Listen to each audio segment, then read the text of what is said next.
They are doing Beauty and the Beast at the Muni, and they didn't ask me to be the wardrobe. I'll see myself out.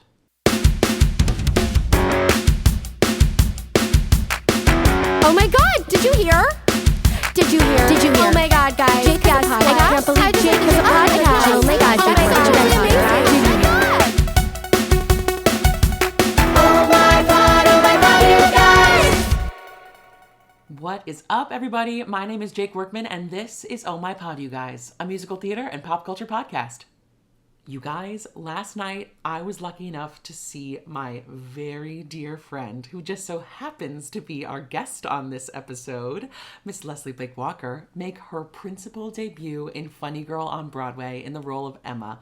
I was so excited and so proud. It happened so quickly. She sent us a text and was like, hey guys, it's happening. I'm making my principal debut. And so, of course, I had to run and get a ticket. And I was just so beyond proud of her. So I cannot wait to introduce you guys to her later in this episode. And y'all, it is award season, which means we gotta dive head first into this week's BroadwayWorld.com recap. Because mama, there is so much going on.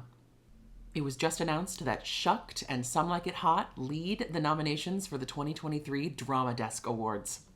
The Drama Desk Awards consider shows that opened on Broadway, off-Broadway, and off-Broadway in the New York theater season. And this year, Shucked has 12 Drama Desk nominations, followed by Some Like It Hot with 8 nominations. Into the Woods and New York are tied at 6 nominations, and Life of Pi, which I loved so dearly. If you've listened to the pod, you know that I'm obsessed with this play, got 5 nominations, including Outstanding Scenic Design for a Play, Outstanding Projection and Video Design, Outstanding Puppetry, Outstanding Direction of a Play, and Outstanding Lead Performance in a Play for Hiran Avasukura. You guys, I was so moved by this play. I'm so thrilled that they're getting the recognition that they deserve. And I think it's brilliant that these Drama Desk categories are not gendered. It's so refreshing and exciting, and I look forward to seeing other awards organizations follow suit. This week, we also got the announcement of the Outer Critics Circle Award nominations, being led by New York, and Some Like It Hot. And the play nominations are led by Downstate and Leopoldstadt. And one particular nomination that I am so beyond thrilled about in these non-gendered categories is the nomination for Outstanding Lead Performer in a Musical Off-Broadway, which is for Marla Mindell as Celine Dion in Titanic. I'm so thrilled for her. She was absolutely just beyond incredible in this show, and the fact that she also co-created it is just so special. So to see her be recognized for this performance and this creation is just amazing. I'm so happy for her. And coming next week, you guys, are the nominations for the coveted Tony Awards. So stay tuned, because you know we will be diving into all of the Tony Awards tea next episode.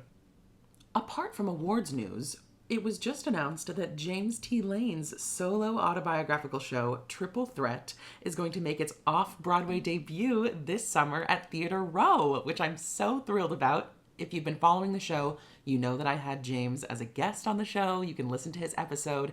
He is just an absolute delight, and I cannot wait to check out the show when it comes to off-Broadway this summer.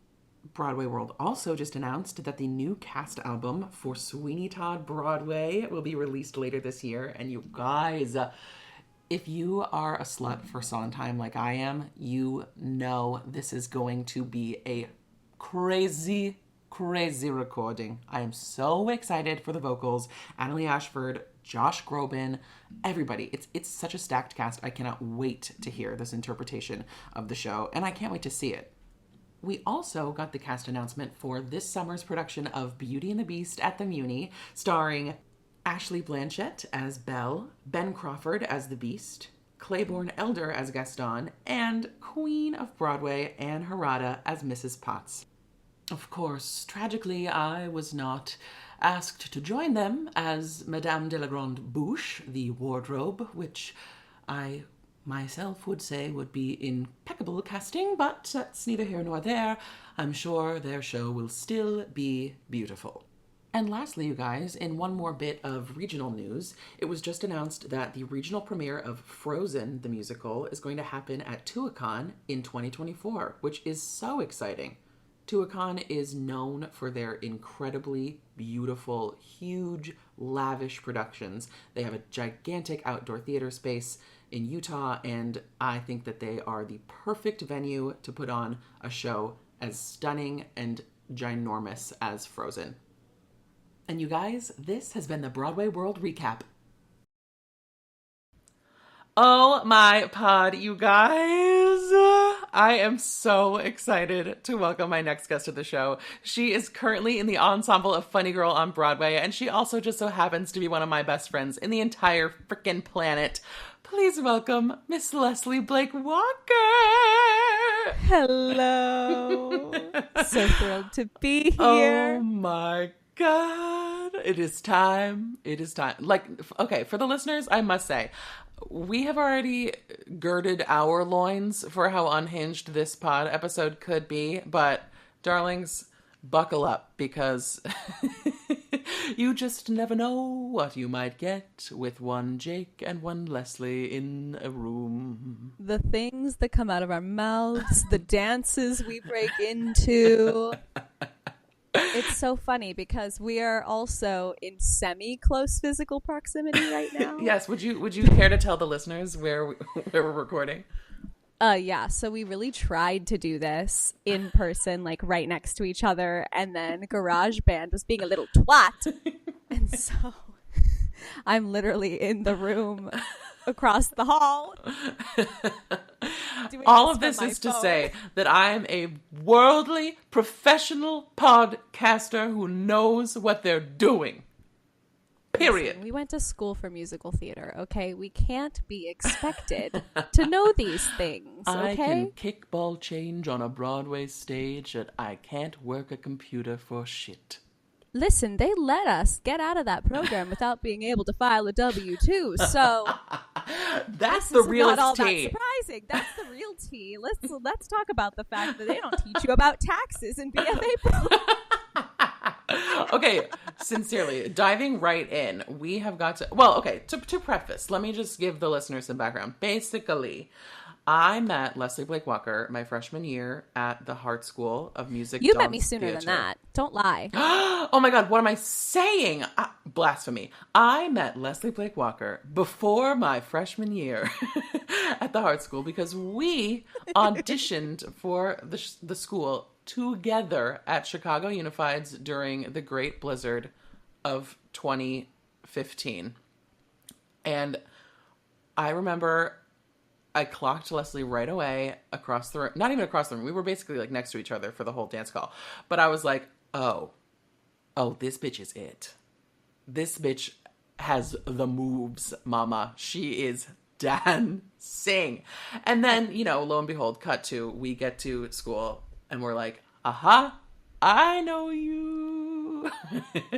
And it was the most chaotic dance call ever because anyone who's done Unifieds in Chicago knows that it's at the Palmer House. It's in all the little convention rooms and, the big name schools like, CCM and Michigan, they had for their dance calls, they had these massive rooms, lots of space, they're all carpeted, which is, shitty, but we had this tiny little narrow room and I'm pretty sure there was like a banister in the middle of it or something. Mm-hmm. It's like you couldn't move from side to side because it had no space horizontally. It was more of a vertical situation. And so any traveling you did had to be forward and backward. And it was absolutely crazy. And several people, I think there were at least 5 people in that room, not just you and I, that all ended up being at Hart, because yes, it was in like you and I and then at least 3 other people. Totally. Which is wild to like look back on and see where we are now. That is so crazy. But I genuinely remember being like, well, this bitch has it in the bag. She booked the school. She booked the play. And I booked your friendship. Most importantly. And then we ended up in the same voice studio. And so not only were we in the same class and everything, but we would, at least for those 4 years, see each other once a week on Sundays for masterclass, which was always so wonderful because I learned so much from you and watching you and hearing you sing and act and be just the marvelous artist that you are. You are too kind. But yeah, it's and now I'm just in one room away. Now you're right. We're sharing a wall on a BroadwayWorld podcast. What a time to be alive. I can honestly say that I learned so much from watching you and getting to work with you throughout my 4 years at school with you. And I wanted to have you on the pod, obviously, to talk about Funny Girl, which we'll get to. But I want to hear about your artistic process in going about creating choreography, but also just like a piece of art in general. I mean, you had the opportunity to choreograph a main stage production at our school, at the Hart School, and you also created your entirely original work based on the Beatles album Sgt. Pepper's Lonely Hearts Club Band. Tell me about like what drives your inspiration to create, or like how do you first approach creating a piece of choreography? I mean, truly the biggest example of my choreographic process is Sgt. Pepper. I'm so motivated by music, specifically lyrics that I'm drawn to. Most of my dancing work that I create originally, it's very literal to the story that's being told in the music. I see that as sort of the map, and then I figure out the actual path you take to get from point A to point B. And so that's kind of how I view songs. And I think, you know, the Beatles were such incredible storytellers, and even when they didn't know what they were saying, you know, there are so many of their songs that are just absolute nonsense, and they were the first ones to admit that. They'd be like, oh, what's this about? That I don't know, I was on LSD. Like, they just, you know, I don't know. And so I like creating my own little stories, and Sgt. Pepper was it was a groundbreaking album for so many reasons, mainly because so many studio techniques were created in the process of that album. Studio techniques that are still used in recording studios today, and it changed the way that we record albums. And it was really just by them sort of messing around. But I think, and I think they did this sort of unintentionally, there are so many through lines through that album, and it's so easy to look through it and be like, oh, I remember your character specifically that I dreamt of and created for that piece, I saw as moving through all of the songs, and I saw as being, you know, a through line, and it was just very easy to do that with that album. And then I like having muses, you know, I love creating, and I still do, I love creating movement on You, and there were several people in our class that I asked to be part of that project for specific characters that I had in mind for those songs. Like when I did She's Leaving Home, that was one that I specifically crafted for you, Michaela Edelman and Katie Elman. Like I saw the three of you doing that. And so I'm inspired by music. I'm inspired by the dancers around me. You know, at the end of the day, it's all movement that feels good in my body and feels good when I do it. And I know is stuff that I look good doing, but all of my inspiration comes from outside sources like that. And I love music. I love classic rock. I believe that, you know, musicians were in a lot of ways, like, I do believe we have some really amazing storytellers now in this day and age, but it was all created in the 60s and the 70s and the 80s and all that. And it's a huge inspiration of mine. So that's kind of where I start. If I'm hyper fixated on a song and I'm listening to it and it's on the same playlist that I'm on the subway every single day, it usually will not get out of my head until I make movement to it. You know, like I will not let it go until I've choreographed an entire thing and then I've put it on a studio and in my body. And then usually I can be like, okay, now I can let that song go now for at least a little while, you know, because then I will have made something tangible out of it. And then is there any element of like the aesthetic for you going in? Like, are you thinking like, I want like these shapes or this specific line, or, you know, this is going to be really athletic versus this is going to be really sort of like ooey gooey and like legato. Like, is that at all in play when you are initially coming up with choreography, or are you much more inclined to let it just sort of happen and then pick and choose? Usually what happens is one or two, maybe three steps come to mind that start to shape the vocabulary of the piece that I'm going to do.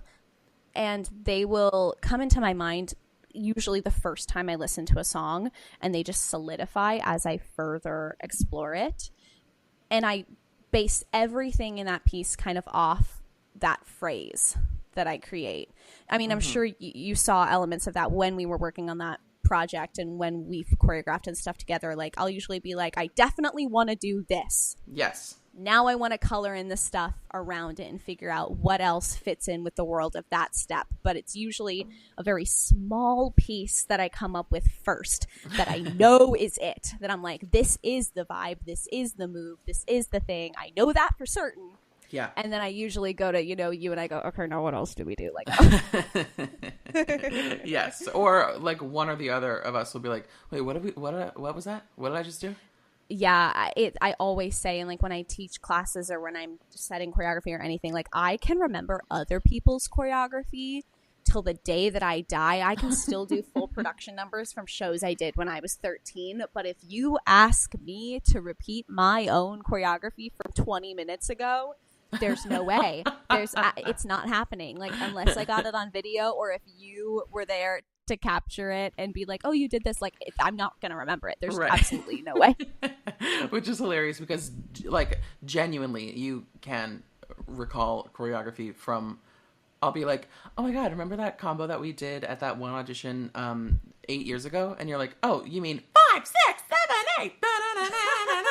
I'm like, oh my god. But so obviously you are a singer, an actor, and a dancer, but I want to definitely hear about your experience and your upbringing as a dancer specifically, because, you know, your mom was also a dancer, and you sort of grew up doing musicals. You worked at the Arrow Rock Lyceum Theater for many, many years, and I'm sure that like helped shape who you are as a performer. But tell me about your upbringing as a dancer.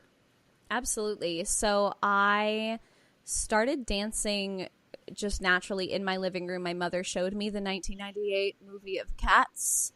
Oh, I was hooked I know from it then well. on out. Oh, yes. For those of you who don't know, for every year that we were in college, Jayke and I recreated a different number from Cats every single year. If college was like 12 years long, we would have eventually finished the show and would have been able to perform an entire 2-person rendition of it. Sadly, we essentially did the revival. We really school, did. So. Yeah, the real revival was happening in N125 in Hartford, Connecticut. I don't know what they were doing at the Neil Simon those years, but the real revival was happening with us. But Period. But yeah, so I would do the choreography in front of the TV when I was like 2 and 3. And if you ask my mom when it was that she knew that I was going to be a dancer, they would watch me dance Cats in front of the TV, and I wasn't mirroring, which meant that I was doing the choreography on the same foot that they were doing it. I wasn't just mirroring the television. Right. And my dad says that's the day that he looked to my mom and said, oh God, we're in trouble, because it made sense to me. And when I looked at the TV, I could see, like, I understand that to me, it looks like they're stepping on the left foot forward, but I know it's the right foot because they're facing me. Yes. And that's just not how a toddler mind thinks, unless because you are. your toddler mind was saying, well, if I were center stage in front of this audience, I would also be putting that foot forward, not this. Exactly. And every dancer knows her good leg, right? I'm a righty all the way. Don't make me développé the left leg if I don't have to. And so from an early age, I guess I just sort of grasped onto that. And so and I remember, my mother danced with Siegfried and Roy up, like, even after my brother and I were born. She didn't leave the show until after my brother was born. So she was still dancing in our early years. And I know she said multiple times to me that she didn't want to like force it on me. So I essentially had to be like, yes, I really want to go to dance class. I really want to go to dance class. Like I had to sort of like ask for it, you know, because she didn't want to just automatically assume that that's what I wanted to do. Luckily, I made it very obvious for them. and so I started going to the studio called Backstage. And just little side note about it, I absolutely love Backstage Studio in Las Vegas. My mother and all of her showgirl, showboy friends from the golden years have a jazz class that they go to every Sunday together. Incredible. Isn't that the cute? That's going to be you and I when we're like 70. I think we're going to have our little, it's going to be Ripley somehow will have survived the apocalypse and we will still meet there every week to do some Tell Me Why abs and chasses across the floor. Tell me why. Correct. Oh my gosh. And so but I love Backstage Studio, and the thing is if I had not moved to Missouri, I probably would have gone like concert dance route, because that's what everyone does in Vegas. It's either concert dance or commercial dance. You know, they all end up either working for Cirque du Soleil, or they go to Los Angeles and they're in music videos and they're in stuff like that. Or they're auditioning, because I mean, there are some real excellent technical dance schools in Las Vegas. And they've all got these amazing feet, and they're ballerinas, and it's quite incredible. But if I had stayed there, that's what I would have done. But we moved to Missouri when I was 8. And so then I got involved with one of the local children's theaters there, and I realized that I really liked that. And then we tried out a musical, and it was really fun. And I was doing all the plays every year that I possibly could for a couple of years. And then it wasn't until I was 10 that Arrow Rock found me. And they literally did find me because this director, they were doing Cats, which was so a wild thing, like that I never thought that I would even get to do at such a young age. But this director had this crazy vision for the character of Syllabub that it should actually be played by a child. Now, to this day, I still question that decision because that show is so hard. And I was not good, you know? Like, no one... when I look at 10-year-olds now, and like I judge dance competitions now, so when I look at these 10-year-olds, I'm like, oh my god, I was a floppy fish when I was 10, and these kids have this great placement, they're throwing aerials, and I look back at me at 10 and I'm like, oh my god, how did I get this job? But so this director told the artistic director of the theater that he wanted a child for this role, and so Quinn Gresham, who I owe everything to for giving me this opportunity, went around to the dance studios and the children's theaters of Columbia, Missouri, and asked, do you have someone who can sing a standard child soprano and can dance and is good to work with?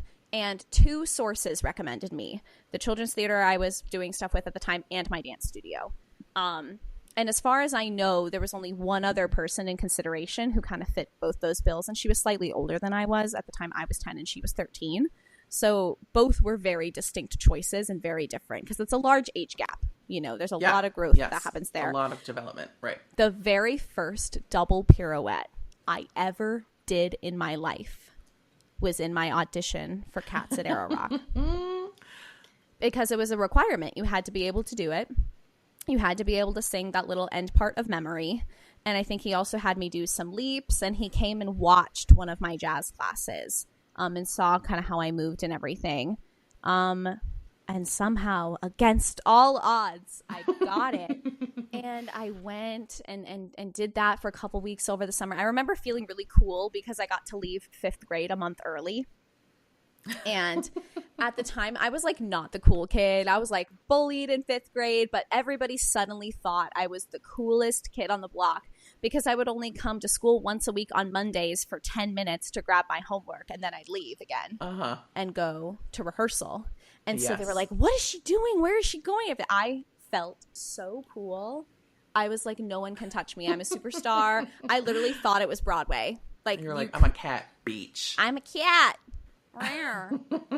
It was one of the most incredible experiences of my life. And part of me wishes that there was like an archival that I could go back and like watch and just see, because so much of it is a blur. I was so young, you know, I was and there's certain things that stick out in my mind, like certain people that were so kind to me. I mean, listen, this was an entire cast of people who some of them had just come off that most recent national tour of Cats at that time. Like, they had been doing this for a long time, and we did all the original Jane Lynch choreography, and we also put it up at a summer stock pace, so I learned the show in 9 days. And I would have, if I were in that situation and I saw a 10-year-old walking in, I probably would have, you know, been a little annoyed. But they were all so wonderful and kind, and there's several of them that I've actually gotten to, like, reconnect with over the years. One of them, who is also currently on Broadway right now, he and I did we did a regional production right after I graduated at Heart together, and I remember seeing him at the audition, and like I almost got emotional because I was like, oh my god, like I'm an adult now. Yeah. Like I'm working with these people more so as equals. I'm a completely different person. I have a fully developed, you know, almost frontal cortex. Like I'm just it's wild. So I love when I get to see people from that time in my life, because I allow myself to feel a sense of pride in how far I've come. I also feel bad because I know it makes them feel old. Like I know they hate it when I remind them that I was 10 years old when we did that production. Sorry about it. You were booked and blessed regardless of how old you are. But I love that, like, truly, I remember when, you know, we hit it off and we got to be close at Heart. And I remember thinking that, you know, we had similar upbringings just in terms of like starting so young. Like I did my first professional show when I was 10, also in Missouri, but in Kansas City. Crazy. And I know, so wild. We were so close geographically for so long, and our paths did not cross until school. But yeah, I think it's so cool and so wonderful that you were able to have that experience from such a young age, because it only helps shape who you are in and out of audition rooms, in rehearsal rooms, on stage, backstage. Like knowing the culture from so young, it just is a game changer. I mean, I have friends who are like, yeah, I didn't start theater until I was a senior in high school, and I just auditioned for MT programs, and it's like, wow, there's just a difference in like that, you know, that knowledge of the culture and like the way that things run when you've been doing it for 10 years before that. So I think it's amazing. And you're so fortunate to have a family and parents who supported you in those endeavors and were able to help you do all of those shows throughout. I mean, you started at 10, and then basically every year after that you were at Arrow Rock doing professional, like Broadway level shows. 9 years. Is wild. I did 9 years in a row there. That is crazy. It's bonkers. Yeah. And I still love that place with all my heart. And it really was. And we're also so privileged in that, you know, it's one thing to start doing theater in general when you're young and grow up doing shows and stuff. It's another thing to do union theater when you're young and growing up accustomed to that. I remember being, you know, 12, having done 3 union productions and having that in my back pocket and getting annoyed at the community theater rehearsals, being like, where's my 10? Yes. Where is my, you know, where's the cot? Where's the equity cot? I made that joke in high school all the time. Everybody made fun of me for it. And learning all the rules and everything, and just kind of learning it and experiencing it all, just, I'm sure you felt the same way, like just prepped us for the professional world and meant that I didn't have to ask as many questions and I could be a resource for other people. I remember people would come to me all the time at Heart and be like, what's this? What's that? Like, what does equity say about this? Like, how do we stay in touch? How do we do things? Like, I was the one that people went to, even though I wasn't a union member yet. I still knew what was going on and everything. And it's really funny. Like, I'm on my first Broadway show right now, and it came time to assign a new deputy for this next quarter, and every single person looked at me. They were like, LBW. They're like, go do it. And I was like, okay, I volunteer as tribute. But that shocked me because, you know, usually you would want someone who has been around the block before and done that sort of thing before. They're like, you'll be fine. And it's like, Yes. because I know all the rules and stuff. Speaking of your show, I, of course, have to ask you about your experience making your Broadway debut in the first ever revival of such a huge show, Funny Girl. And I mean, now you've been doing it for a year. You are hundreds of performances under your belt, but what has it been like? And I guess I'd love to hear, what it's like to know of the difference between first setting foot on the stage and now it's old hat for you. You go to the theater, you do your job, and you come home. Yeah, we hit 400 performances last week. Wow. That's so many. Yeah. It's so many shows. So many shows. And and it's not even what's so unique about our production is I haven't done 400 of the same show.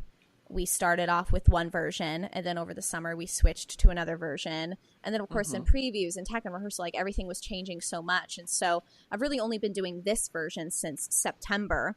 So it doesn't feel as like, I think a lot of people would probably feel more tired of it at this point than I do. Sure.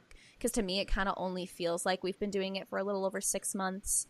And especially since, I mean, the whole thing has been so out of the ordinary, just in everything that has happened, that I sort of feel like coming out of this show, I'm like, bring it on! I can handle anything! Yeah. Nothing can surprise me anymore. And it's funny, I had a matinee today, and this whole week, there's this one part I do in the show where I fall off of a table. I do this like leg spin and I fall off the table. You, of course, know exactly what I'm talking about. And lately this week, I've been like scared of it. And I'm like, why? I've done this 400 times. Why am I suddenly having these like little mental blocks? And it's like I feel like every week or every show, there's like something different in the show that I feel like nervous about. And I'm like, why? I literally have done this every single day for the past year. But it just is a perfect example of how live theater is an ever moving thing. It is not, it's not like watching a movie every single day for a year. You never know what's going to happen. The whole beauty of it is that everything is in the moment and spontaneous. So even after we've done it 400 times, there's still something different every day. And I think that's why it hasn't been super hard for me to keep it fresh, as they say. And I even just, when I went back to Heart last week and I was working with the kids and everything, one of the big questions in the Q&A was, how do you stay engaged and stay fresh after 400 performances? And I'm fortunate to say that that's not the hard part for me. Love it. It's easy for me to stay engaged because my biggest motivator is I just want to make my castmates laugh. I just want to have those human moments and connections on stage that remind us that we are here in the moment and that we're not robots. And those moments are so not hard to come by, especially since as an ensemble, like we have that freedom to be just a little bit goofy. You have those peas and carrots moments in the back, or you're, allowed to say whatever chaotic thing you want in the middle of an ensemble number. And so and sometimes you're lucky enough for it to end up on the original Broadway cast recording. Yeah. Fun fact. If you listen really carefully to the cast recording of the song Henry Street, in the new Broadway cast of Funny Girl on Broadway, you can hear the name Cheryl said at least 10 times in the background. And that is my legacy. It sure is. An unscripted name that has now made it onto an OBC That recording. joke was made on like day 5 of rehearsal. Oh God, there goes Cheryl again, like falling off of tables. That joke was made the first week of rehearsal. And the fact that Cheryl has become such an institution, even when this tour goes out, someone's going to get the Cheryl track. You know what I mean? It's so fierce. That's the coolest thing ever. Like it's so different than just hopping into somebody else's track or, doing a show that has already been established and everything. Like the fact that I got to craft that track and all of the choreography I do is, and thank goodness we had such a wonderfully collaborative team that came to us and said, what do you guys want to do? What feels good on your body? What can you do? How can we showcase you? Mariah Reeves does that aerial. 8 times a week. Yeah. And that is, and you know, she's so fierce, and they gave her that opportunity to have that magnificent moment, and they gave me the table opportunity to do that, and we crafted that.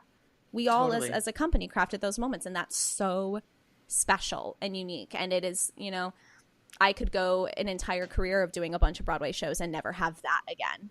Yeah. You know? Well, so it's like in that vein, I would love to hear like more details just about your experience rehearsing. I mean, this show was directed by Michael Mayer, who has done everything, countless Broadway shows and incredible stuff.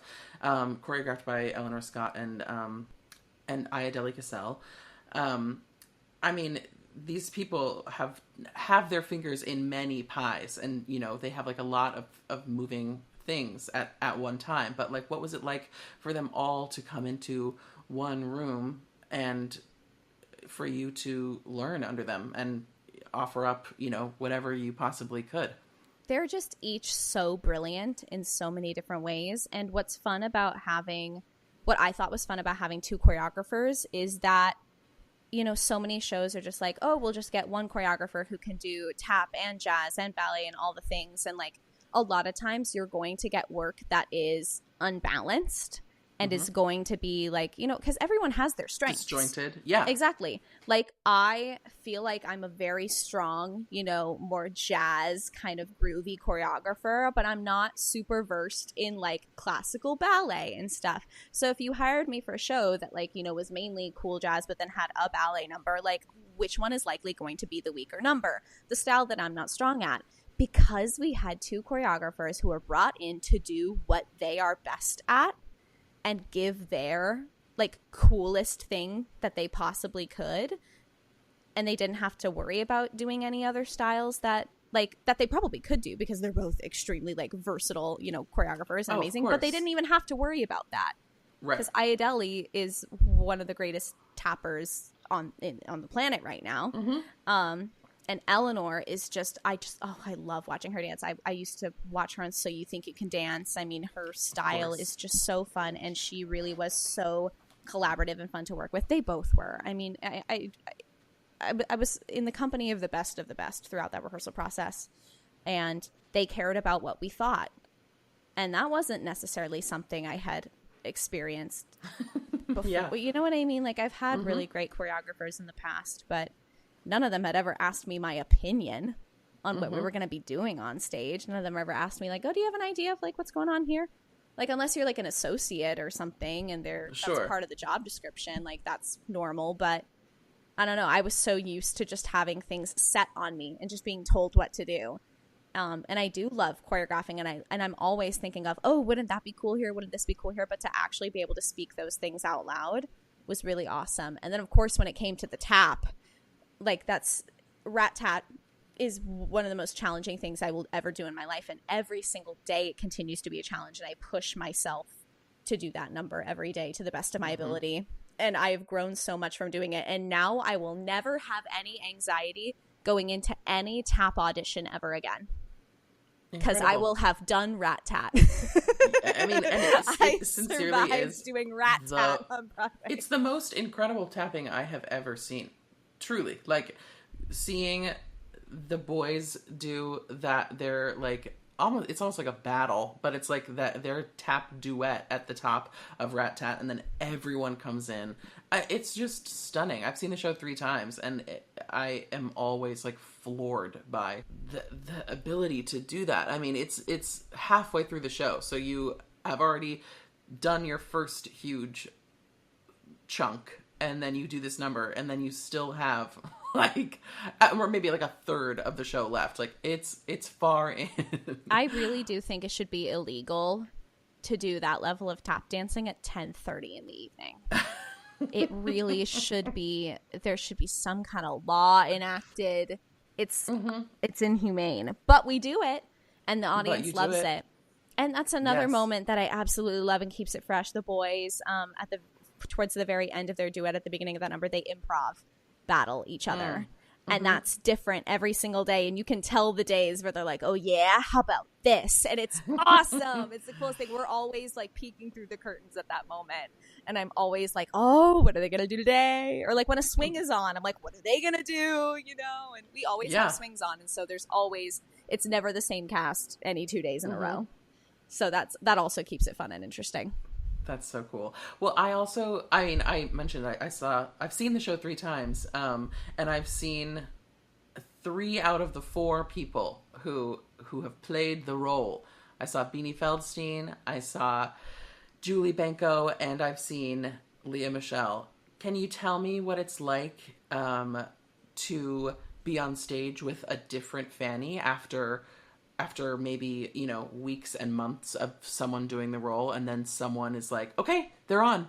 It's their turn. Like, do you guys all have to adjust and you know, make way for new choices and new things? Absolutely. And, you know, a perfect example of that is I had my first understudy rehearsal this week. Tell me about it. My first full understudy rehearsal. I now understudy the role of Emma, which is Fanny's dresser. And I was lucky enough to do understudy rehearsal with Effie Artema, who actually plays Emma. And she's an understudy for Fanny. And so her understudy rehearsal was for Fanny. Mine was for Emma. And she was so gracious in like giving me pointers throughout the whole rehearsal and answering all of my obnoxious questions about the role, because that role really does kind of stick by Fanny's side the entire time. Yes. And there are a lot of that role has a lot of props and has a lot of logistical things that go on that is really tricky. Like there's no dance steps, there's no singing, there's none of that, but it's a lot of props, it's a lot of tracking, and it's a lot of making sure that whoever's playing Fanny has what they need. And there's this one change that she helps with, and she's like, okay, when Lea is on, she likes to be handed her water bottle here and this, but when Julie is on, this is what happens. And so it is a different show with every single Fanny. Their comedic timing is different, their voices are different, the way that they move about the world is completely different, and each of them is so unique and special. And I also love having different bits with all of them.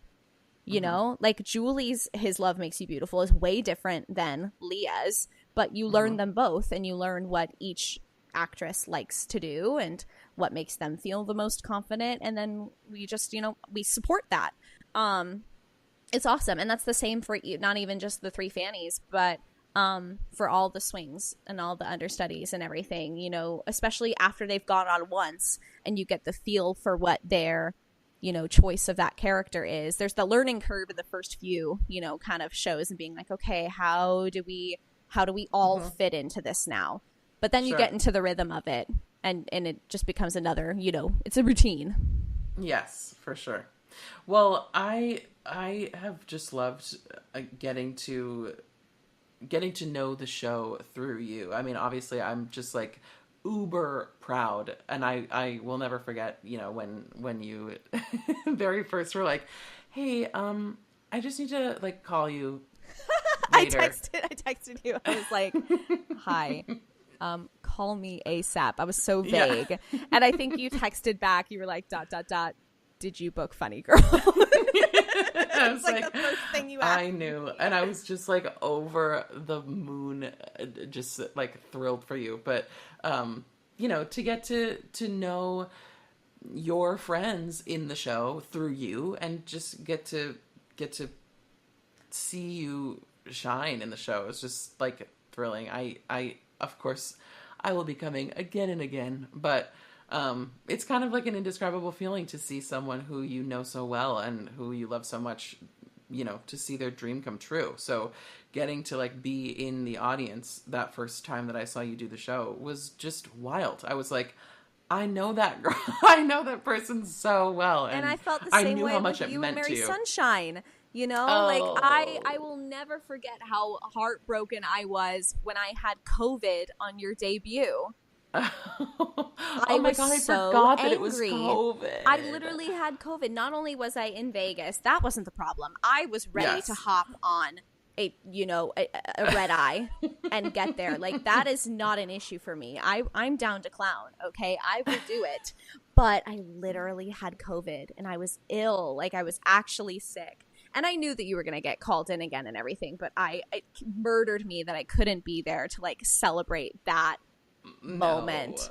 Well, it was so special to be able to have you come. The second time I got to do the show, you had a Monday off, and we have shows on Mondays, so that was like magical and perfect. So to get to like look out into the audience and see you, I was like, oh my God, it's all happening. And we had this like running joke throughout college where we were like, I can't wait for when we're both on Broadway at the same exact time and we can FaceTime each other from our dressing rooms. Oh and my gosh, then when you texted me that morning and you said, hey, I just wanted to know if you wanted to FaceTime from our dressing rooms tonight. I was like, ah! That was just the coolest. And now what we need, and I'll put this out into the universe for I don't know if there are any casting directors or producers or anybody that are going to listen to this, but hi, if you could put Jake Workman and I in a show together, that would be really great. Particularly maybe like a singing, dancing, acting show that's just two people. Right. I don't know. Yeah, I think we can workshop it, but we can workshop it. We're delightful. And I think the public would like us. And that's what I'll say about that. Well, so obviously you have been doing the show for quite some time. You have done over 400 performances. And you have dear friends in the show who have now booked things and are moving on. Amber Ardolino, who was in the original cast of Funny Girl with You, has moved very, very near your theater, but to the new musical Back to the Future. Tell me about being in a show on Broadway and still, you know, searching for jobs and actively, I mean, it's not to say that you are excited to leave the show, but, you know, I've talked to a few people on the podcast about how you're never really done. You're never really like settled and secure. There's always like, well, there could be something on the horizon. Are you like looking forward to either creating your own works or diving into new theatrical opportunities like post Funny Girl? Yeah, I'm currently auditioning, and my intention is to stay with Funny Girl until it closes. I would really like to finish out that chapter with my company and with everyone there who chooses to be there for the end. I would just really like for that to happen. I also love the Broadway paycheck. And there's also, like, right now is an interesting season, and I'm sure you feel this way too, that just not a lot is happening. And not even just that not a lot is happening, but, like, there's not a lot that I feel I'm right for. Yes. You know, I remember I used to just open up, you know, the Actors Equity website or BroadwayWorld, like job postings and playbill job postings and stuff. And I would just go on anything and everything that had an open call or was seeing non-union. At one point, I would just literally go in for anything. But now I'm so much more specific about what I want to do. And I have the privilege of being specific. And so it's interesting trying to think about what I want the next thing to look like. I love being part of a true rehearsal process with a whole company and being able to build a show from the ground up. I love that. It's so incredibly special. Not to say that I wouldn't take a job being a replacement for somebody in a current, you know, established show. Like, that obviously is a different challenge and would be fun in its own way. But I do love being part of the process and seeing a job through, you know, for better and for worse, and just, you know, being part of the thing and making the hat and all that. And so I would love to do that again. And so a lot of the things that I've been going in for are like new musicals that are just starting to have their like first workshop, or like things that are in their infancy and things. And I would love to do something like that. And Funny Girl was so different because we didn't have an out of town. They didn't do like a developmental workshop or anything. They just said, all right, we're going to audition people, then we're going to go straight to Broadway. And that's not normal. That's not usually how things happen. But they were just like, we'll figure it out. And now we're just doing it. But I would love to maybe do like an out of town of something and maybe follow a project and create new things. And I would love to maybe, I don't know, do some roles here and there. I would like to, you know, I love dancing in the ensemble, but I also love saying lines. I also love, you know, singing. Like I love all those things. So I would just love to dip my toe in as many areas as that will have me. You know, I'm also a huge believer in that you don't get to really choose what you do in this industry. It fully chooses for you. And so I have specific goals and things that I would really like to do, but I'm also incredibly open. I'm like, hi universe, what do you think I would be really good at doing right now? Like, what do you think would be something cool or something fun and something that would teach me? And because I intend to have a long career, you know. I don't want to just do it for a few years and then pick something else. Like, I want it to be a journey. And so totally. I don't know. I'm open to whatever that next thing might be, but I am actively looking because, you know, I'm only like almost 4.5, like 5 months away from like really needing a job. So it's that time is now. And so just keeping the vibrations high and the energy towards new things open and the channel clear and stuff so that I'm ready to receive whatever's going to happen next. Hell yes. Jake Workman and I's 2-person show, perhaps. What theaters are open? Oh, Phantom's leaving. Can we take over the Majestic? The Majestic. Just a little known, just a basement style theater. Just bing bong around that stage. Well, I know that the many adoring fans of this podcast are simply dying to know, what is it like to work with one Lea Michele? Oh gosh, she's just so lovely. She's so lovely, and I really do just adore her, and I adore her family and her friends and everybody. Like, she really came in and from the get-go was so gracious. She knew all of our names on day one. Like, she had fully done her homework. I mean, I think she had seen the show like 6 times before we even met her and stuff. And so she already knew all of us. And I mean, it's just so, I mean, I get to hear Lea Michele sing Don't Rain on My Parade every single day. And it's kind of dumb. It really is stupid. Like, it's dumb. It's and I love this story, and the girls in the dressing room made fun of me for it, but now it's one of my favorite stories. The very first time she did that song in rehearsal, we all knew it was a big moment. She knew it was a big moment. I knew it was a big moment. She sang that song on a Broadway stage for the first time. And we finish. And I remember, like, I could see, like, little tears in her eyes. Like, I was feeling very overwhelmed because I was also a huge Glee growing up. My brother and I loved Glee. I rewatched it in its entirety over the pandemic for, like, a second time. Like, I know that show, and I remember I used to always be, like, compared to Rachel Berry growing up because I was the theater girl, and I also had brown hair, you know, so that automatically means I'm Rachel Berry. And so I remember she sang Don't Rain on My Parade for the first time, and it was the coolest thing ever, and she turned around and she looked at all of us, and I said to her, I was like, girl, I was 12 years old when I watched you sing that on the Tony Awards after Glee had premiered. And now I just had the privilege of standing behind you when you sang that on a Broadway stage for a first time. I was like, this is one of the coolest moments ever. And I remember, I think it was Amber, actually, and I don't feel bad about saying this. I think she made fun of me afterwards for it. She was like, oh, you're going to, like, ask Lea to, like, watch your favorite episode of Glee with you and stuff. I was like, okay, you shut up. She, like, made fun of me for it. And then I get a phone call, like, a few days later from the New York Times,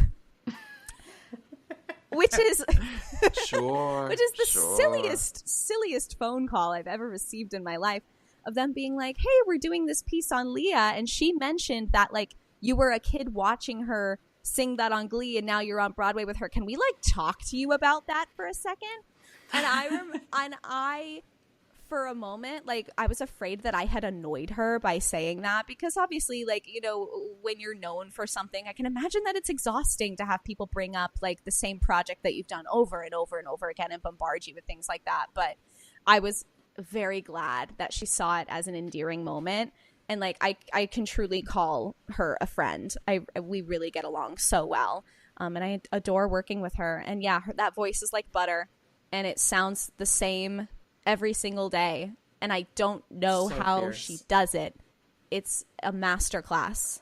That's wild. I mean, getting to work with her, you have gotten to work with so many. I mean, Beanie Feldstein, Jane Lynch, like Tova Feldsha, all these people who have, like, just these legacies, you know, in different ways. It's so cool. And I feel like this show is so special for you because not only is it your Broadway debut, but since it's such a huge revival with such incredible people attached to it, you've gotten to tick so many boxes, like getting to perform on Good Morning America or the Today Show, or like getting to perform on the Macy's Thanksgiving Day Parade. It's just like so many incredible bucket list things that like you get to tick all of those boxes with one show. So I mean, from my perspective, I just think it's amazing that you've gotten this experience. People will go their entire, like, they'll have these long illustrious careers on Broadway and could still have never done the Macy's parade.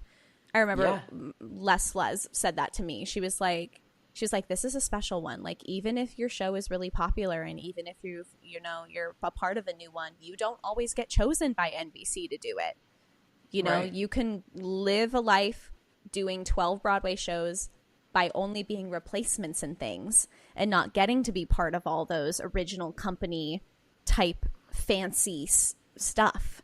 So I have not taken any of that for granted, for sure. Macy's Parade was one of the coolest days of my life, even though I wiped out on national television. That's fine. They didn't. The thing is like if you watch it, you wouldn't have even noticed. But I say it proudly. I fell during the Macy's Thanksgiving Day Parade, and I will have that forever. You sure will, but like you said, it wasn't on TV. So when on TV. I was watching, I was like, oh, yeah. it was brilliant. Oh, yeah. Meanwhile, I'm being carried off by my castmate, John, and my knee is bloody, and I've ripped through my skirt. Oh, my God. I wouldn't take it back for the world, though. It's a great story. All of it. It is a great story. And I mean, I know how special it is to you to get to do these things because we were both that theater kid, not just as kids, but like being together at heart. You and I sitting together in the Backstage Cafe at the Mort and Irma Handel Performing Arts Center in Hartford, Connecticut. God bless him. And watching bootleg videos of anything. I mean, I had Leslie Margarita on the pod, and I remember watching videos of her with you, or like going to see Cats, the revival, with you, and we were so excited to see all of these incredible dancers, and now like we are on stage with them. It's very wild. So I love that you get to have these experiences because I know how much it means to the theater kid in you. Oh my gosh, we were the biggest theater kid. We still are, and I think that's what, there's a certain charm to it. And like, how can you not love this art form? Like, how can you not, like, I just feel that way. And I had this moment, like in my dressing gondola the other day, I was looking through my Facebook memories and popped up a picture of me. Remember when we all went to go see Hello Dolly our junior year over spring break? Of course. It was a picture of me like beveling in front of the marquee in my little coat and like some sort of, funny little Broadway caption or whatever. And I looked to Leslie Flesner sitting to my left, original cast member of the revival of Hello Dolly, who I thought just had the most gorgeous technique and feet and who I loved watching in that revival. And I turned my phone to her and I said, "This was me 5 years ago." And she was like, "Oh my God." I was like, "And now I'm sitting right beside you, bitch. I made it. Okay? You were and up you'll there never kicking. get away You'll from me now. Never getting rid of me." It's the coolest thing ever. I love when stuff like that pops up, or like old things from college where I'm reminded that there was a period of time where this all seemed so foreign and so unachievable. Yes. I mean, I think you and I both had the mindset of like, oh, we're going to make it because I absolutely cannot do anything else with my life. I do not see myself being anywhere else. Like, I will not rest. I will not sleep until I make this dream happen. And we both had that hunger. And so just those moments where you're reminded of that, especially on the days where it gets really, really hard. Like, this is not an easy job. 8 shows a week is not easy. I go throughout my weeks having not seen my friends in a month. It's hard to call and catch up with my family back home. It's a 3-hour time difference and I'm on the most whack schedule. There are some times where it's really hard for me to sleep because I'm stressed about, rehearsal or put in, or I'm there all day, or sometimes I don't see the sunshine. It's difficult. It's really hard. And it's really nice when I'm reminded of those moments of being like, hey, remember when like this is all you ever dreamed of? And like you're actually doing it. And that's not to negate the struggles of it and everything, because I do believe we need to be pushing forward to make this life more sustainable and something that you can do for a decade without feeling like you missed out on being a person.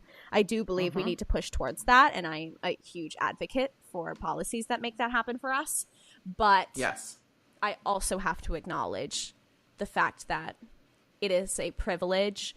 We are part of the 2% of performers that achieve this level of commercial success. And it is something to be thankful and grateful for, because Absolutely. I always dreamed. I was like, I'm gonna do it, and then it happened, and it's just wild to me every single day. I still pinch myself. Wild. Well, I have just been like over the moon to get to see you do it, so I'm just so happy for you, and I just love you. I love you more. Well, I have a series of musical theater rapid fire questions. Oh, that I I'm would ready love to ask Oh, you. let's do it. This is less of a trivia experience and more of just a would you rather, if you will. Okay. Are you ready? Yes. Sondheim or Andrew Lloyd Webber? Oh God.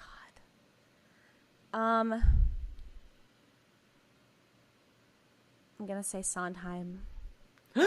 And on the day of closing of Phantom, I you know, heartless but when you look wench. at the entire bodies of work, and listen, I've always said that if I could only do one show for the rest of my life, like being a part of it, it would be Jesus Christ Superstar. But Correct. when I would rather listen to Sondheim, you know what I mean? Like if I'm ever listening to musical theater, like I'll turn on Company, or you know what I mean? Yes. Like, and so Yes. I feel it's just a gut feeling. I don't know. That was a hard I know, one. I'm totally teasing you. Yeah.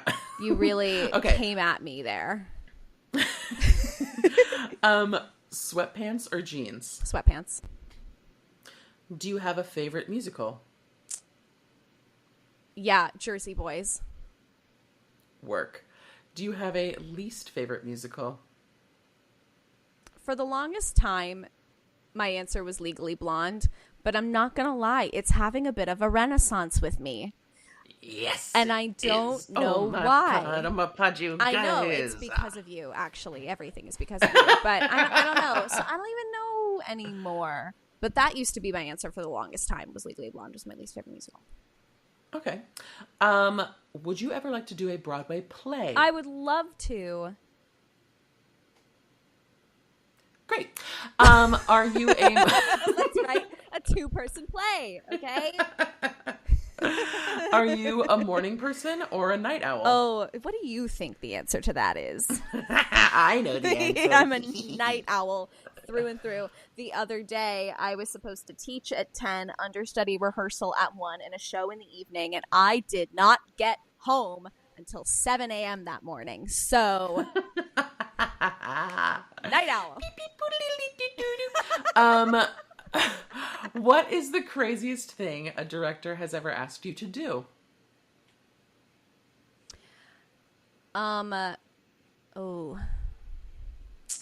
Craziest thing a director has asked me to do.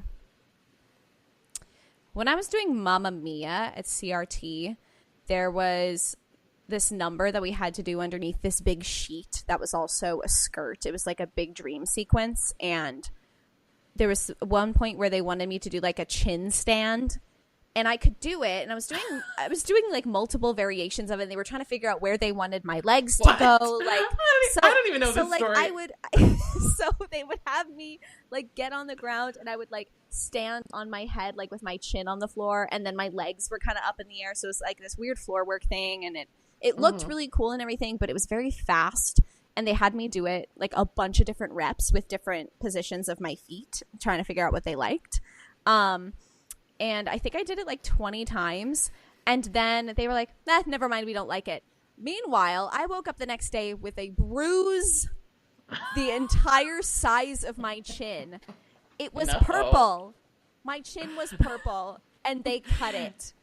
And you can thank Sir Terrence Mann for that. Terry Manamia, that's what we liked to call that show.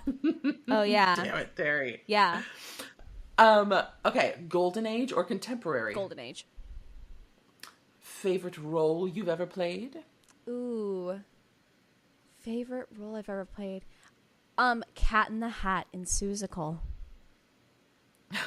Work. I love Seussical.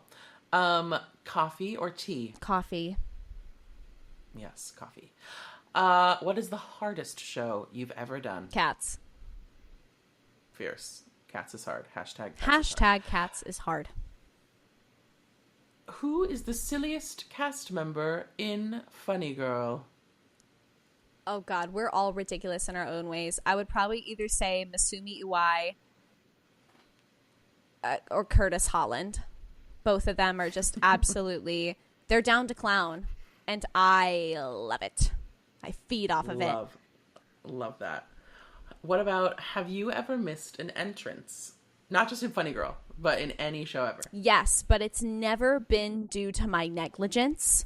It's been due to, like, weird technical or dresser things out of my control, like costumes ripping, Sure. like something went wrong. Therefore, I was late for something. It was never due to me, like, you know, just sitting in my dressing room, being on my phone, like missing something. Like I've maybe had a couple moments where I've been like, like I've been scared and like popped back into the moment, but I've never missed anything for something like that. It's always just been for a weird tech thing. Totally. What about Funny Girl? What is your biggest onstage mishap? My biggest onstage mishap. I mean, there have been a couple of times where I've actually fallen off the table. Luckily, you can't really tell the difference between when I have control over that and when I can't. My cast members know because they see the look on my face and they're like, oh, her heel actually slipped off the table. But the biggest onstage mishaps have been like nothing having to do with me. We've had people fall. We've had like doors not open. We've had like a lot of things happen that have been absolutely hilarious and unhinged. But and you know, I'm gonna knock on wood. None of those things have happened to me.